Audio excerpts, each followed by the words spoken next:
Isang mapagpalang araw po sa inyong lahat. Ngayon po ay November 22, 2025, Sabado. At ngayon ay ginugunita natin ang kapistahan ni Santa Cecilia, Dalaga at Martir.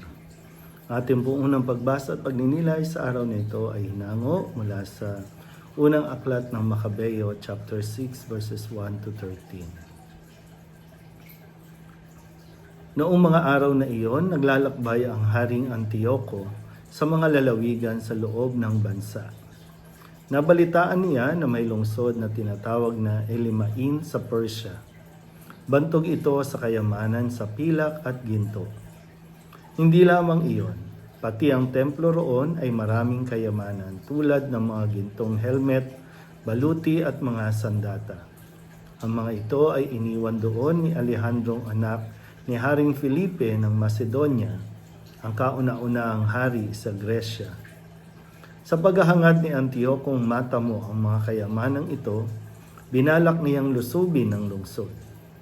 Ang balak na ito ay umabot sa kaalaman ng mga taga roon. Nabigo ang kanyang panukala sapagkat nilabanan siya ng mga taga roon. Malungkot siyang umurong at nagbalik sa Babylonia. Nasa Persia ang Haring Antioco nang may magbalita sa kanya na napipilan at umurong ang mga hukbong pinasalakay sa Judea. Nabalitaan din niya na si Lysias at ang malaking hukbo nito ay napaurong din ng mga Israelita. Ano pat ang mga Israelita ay bantog na sa lakas dahil sa nabihag nilang mga tauhan at kagamitan ng mga hukbong kanilang nalupi. Umabot din sa kaalaman niya na inalis na ang tinatawag niyang kalapastangan ng walang kapantay na inilagay niya sa altar ng Jerusalem at ang templo ay pinaligiran ng mataas na pader. Pati ang kanyang lungsod ng Betsur ay iginawa ng kuta. Sa mga balitang ito'y natakot ang hari at lubang na bahala. Bunga ng kanyang mga kabiguan, siya'y nagkasakit at naratay sa banig ng karamdaman. Maraming araw na nanaig sa kanya ang matinding kalungkutan hanggang sa maramdaman niyang malapit na siyang mamatay. Dahil dito, tinawag niya ang lahat niyang mga kaibigan at ganito ang sinabi, "Matagal na akong di makatulog dahil sa pag-aalala. Naitatanong ko sa aking sarili kung bakit ko dinaranas ang ganitong kahirapan. Alam naman ninyong hindi ako mahigpit sa aking pamamahala, ngunit naalala ko ang aking masamang ginawa sa Jerusalem.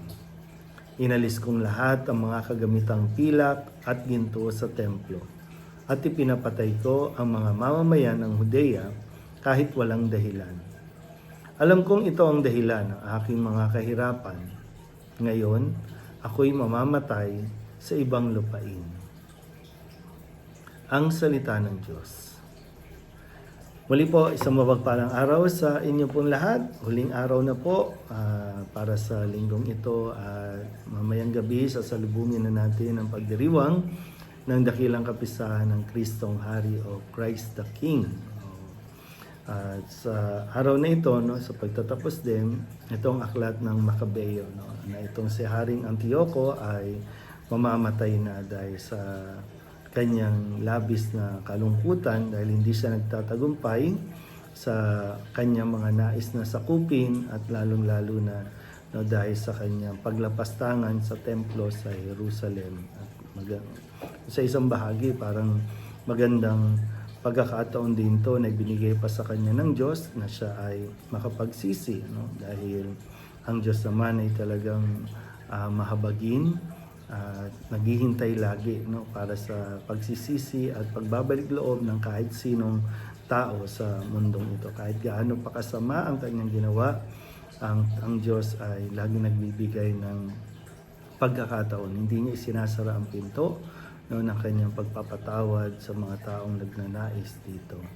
Kaya nga nawa, mapaalalahanan din tayo na araw-araw isang panibagong buhay, panibagong pag-asa ang binibigay sa atin para na sa ganun mapagnilayan din natin kung ano-ano ba ang mga pagkakamali na nagawa natin, ano-ano ba ang mga kailangan natin na pagsisihan bago pa mahuli ang lahat dahil ang tanging hangad naman ng Diyos ay ang ating kabutihan.